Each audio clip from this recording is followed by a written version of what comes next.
Welcome to Emotions and Stories. Communication is a key to any kind of relationship. And if we're not clear in our communication, it can be a big trouble in our life. Our today's story is about one such incident. So let's begin today's story. Misunderstanding became disaster.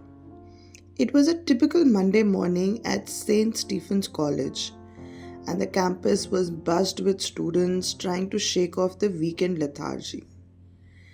In one of the classrooms, Rohan and Sameer, two inseparable friends, were seated at the usual corner desk. They shared everything: notes, snacks, and even poorly thought out plans that often landed them in trouble. That day, their professor, Dr. Mehta, walked in with his usual stern demeanor. Known for his no nonsense attitude, he was infamous for assigning surprise tasks and grilling students for unpreparedness. Class, I hope all of you remember that the deadline for your project proposal is today, he announced. The class collectively gasped.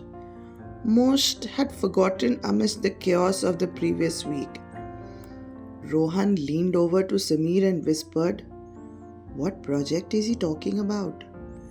Sameer, equally clueless, shrugged. "I think it's environmental study thing. You were supposed to pick the topic, remember?" Rohan's eyes widened. "What? I thought you were handling that." The two exchanged frantic whispers, trying to piece together the fragments of their last conversation about the project. Clearly, there had been a monumental miscommunication.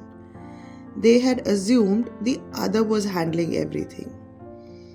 As Dr. Mehta began calling names out for submission, Rohan and Sameer hastily brainstormed a topic. "Let's just say something about pollution," Rohan suggested. Sameer nodded. "Yeah, but make it sound fancy. Something like the sociological impact of urban population on public behavior."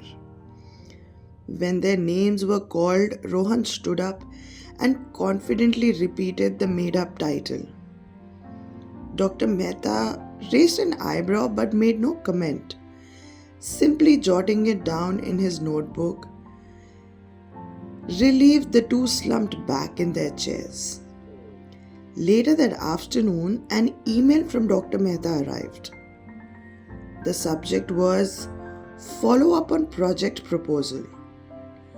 "Rohan and Sameer, I am intrigued by your proposed topic and have decided to include it in our interdepartmental seminar happening this Friday. Please be ready to present your initial findings. Regards, Dr. Mehta." Rohan nearly choked on his sandwich as he read it. "We are doomed, dude." Sameer grabbed his phone, his face turning pale. "Friday? That's just 4 days away. We don't even have a project." The next few days were a blur of panic and frantic research. They divided the work. Sameer was tasked with finding data, while Rohan took on the responsibility of creating slides. Predictably, things went awry. Sameer misunderstood the scope of their topic and ended up collecting statistics on deforestation, which had nothing to do with urban population. Meanwhile, Rohan, unaware of Sameer's error, designed slides around garbage segregation policies. When they finally came together the night before the seminar to rehearse, chaos ensued. "Sameer, why are all your graphs about trees?" Rohan demanded. What do you mean? Deforestation is a major environmental issue," Sameer shot back. "Yes, but our topic is urban population. Garbage, air quality, traffic emission, remember?" Rohan groaned, smacking his forehead. Realizing their mistake, the two spent the entire night trying to align their materials. By morning, they had something vaguely coherent but far from impressive. Exhausted and running on caffeine, they stumbled into the seminar room where Dr. Mehta was waiting. The seminar began, and one by one, students presented their projects. When it was finally Rohan and Sameer's turn, they walked up to the podium, each silently praying for a miracle. Rohan started. Good morning, everyone. Today we'll discuss the sociological impact on urban population and public behavior. Sameer clicked to the first slide, which was accidentally one of the deforestation graphs.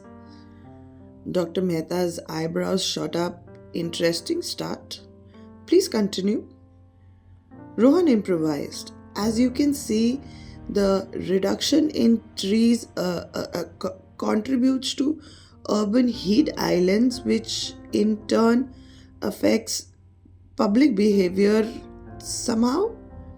Sameer chimed in, yes, and this leads to people recycling more, I think.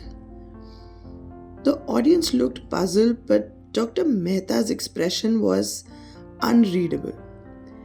Encouraged by the lack of immediate criticism, the duo stumbled through their slides, each more disconnected than the last. By the end, they were drenched in sweat. Mr. Mehta stood up. Thank you, gentlemen, that was unique. I'll provide feedback later. Relieved to have survived, Rohan and Sameer retreated to the back of the room. That was the worst thing I've ever done, Rohan whispered. At least it's over, Sameer replied.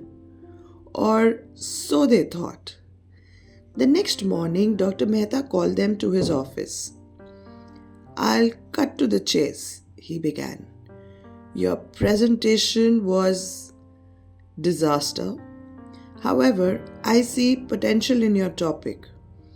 I've enrolled you both in the inter-college debate competition next week to defend your thesis. Rohan's jaw dropped. But sir, no buts, Dr. Mehta interrupted. Consider this an opportunity to redeem yourself.